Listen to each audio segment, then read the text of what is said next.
दोस्तों, स्वागत है आपका शैडोज इन सीक्रेट पर। आज हम बात करेंगे उस दिन की जो शायद मानव इतिहास का सबसे डरावना और सबसे रहस्यमय दिन होगा। वो दिन जब कलयुग अपने आखिरी पड़ाव पर होगा, जब समय का पहिया अपनी अंतिम गति पर पहुंच जाएगा। शास्त्रों में लिखा है कि कलयुग के अंतिम दिनों में धर्म का नाम तक मिट जाएगा। लोग केवल अपने स्वार्थ और पाप में जिएंगे। माँ बाप का सम्मान खत्म हो जाएगा। रिश्ते सिर्फ लालच और मजबूरी पर टिके रहेंगे। सत्ता, पैसा और वासना ही जीवन का उद्देश्य बन जाएगा। धरती पर प्राकृतिक संसाधन खत्म हो चुके होंगे, नदियां सूख जाएंगी, समुद्र जहरीले हो जाएंगे और आकाश में धुआं फैला होगा। लोग भूख और प्यास से बिलखते रहेंगे, लेकिन उनके दिल में करुणा नहीं होगी। आखिरी दिन जब आएगा तो आकाश में अजीब संकेत दिखेंगे। सूरज की रोशनी फीकी पड़ जाएगी, चंद्रमा रक्त जैसा लाल दिखेगा और धरती लगातार कांपने लगेगी। हवा में एक अजीब सी गंध फैलेगी जो मौत और विनाश का संकेत होगी। जानवर पागल हो जाएंगे, पक्षी आसमान में चीखेंगे और समुद्र अपनी सीमा तोड़कर शहरों को निगल जाएगा। वेद और पुराण बताते हैं कि जब ये सब होगा तो भगवान विष्णु अपने कल्कि अवतार के रूप में प्रकट होंगे। वो सफ़ेद घोड़े पर सवार होकर हाथ में चमकती हुई तलवार लिए अधर्म और दुष्टों का संहार करेंगे। उस दिन दानवों जैसी प्रवृत्ति वाले लोग खत्म हो जाएंगे। लेकिन ये युद्ध सिर्फ इंसानों तक सीमित नहीं रहेगा, प्रकृति भी इस युद्ध में शामिल होगी। आंधियां, भूकंप और ज्वालामुखी धरती के चेहरे को बदल देंगे।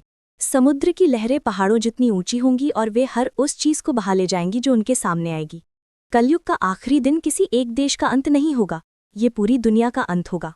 लेकिन याद रखिए, ये अंत सिर्फ विनाश नहीं है, ये नए आरंभ की शुरुआत भी है। प्रलय के बाद धरती शुद्ध होगी और फिर से सतयुग की शुरुआत होगी। तो दोस्तों, जब कलयुग का आखिरी दिन आएगा तो ये सिर्फ भय का दिन नहीं होगा, बल्कि ये न्याय का दिन होगा। उस दिन हर पापी अपने कर्मों का फल पाएगा और हर पुण्यात्मा को मुक्ति मिलेगी। लेकिन अब हम समझते हैं कि उस दिन की घटनाएं कैसी होंगी और शास्त्रों में उनका वर्णन कैसे किया गया है।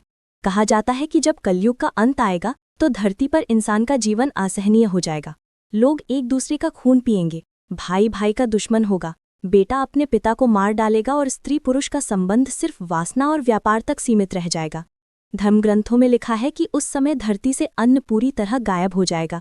लोग भूख से तड़पते रहेंगे, वे पेड़ों की छाल और मिट्टी तक खाने को मजबूर होंगे। पानी की एक एक बूंद पाने के लिए लोग एक दूसरे को मार डालेंगे।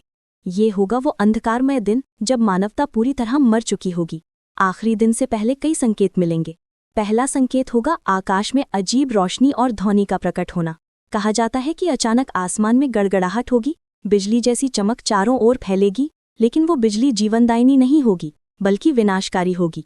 दूसरा संकेत होगा धरती का लगातार कांपना। भूकंप कितने प्रचंड होंगे कि पहाड़ गिर जाएंगे और समंदर की लहरें आकाश को छू लेंगी। तीसरा संकेत होगा इंसानों का रूप बदल जाना। जब उनके दिलों से दया और भक्ति पूरी तरह खत्म हो जाएगी, तब उनके चेहरे दानव जैसे हो जाएंगे। चौथा संकेत होगा आकाश से अग्नि वर्षा। सूरज की तपिश इतनी बढ़ जाएगी कि धरती जलने लगेगी और रात में चांद खून जैसा लाल दिखाई देगा। यही होगा कलयुग के अंतिम दिन का दृश्य। लेकिन उस दिन का सबसे बड़ा क्षण होगा भगवान विष्णु का कल्कि अवतार। वो एक सफ़ेद घोड़े पर सवार होकर प्रकट होंगे। उनके हाथ में तेज चमकती हुई तलवार होगी जो अधर्म को जला देगी। वे धर्म को पुनः स्थापित करेंगे और दुष्टों का संहार करेंगे। जब ये दिव्य युद्ध समाप्त होगा तो धरती पर प्रलय आएगी।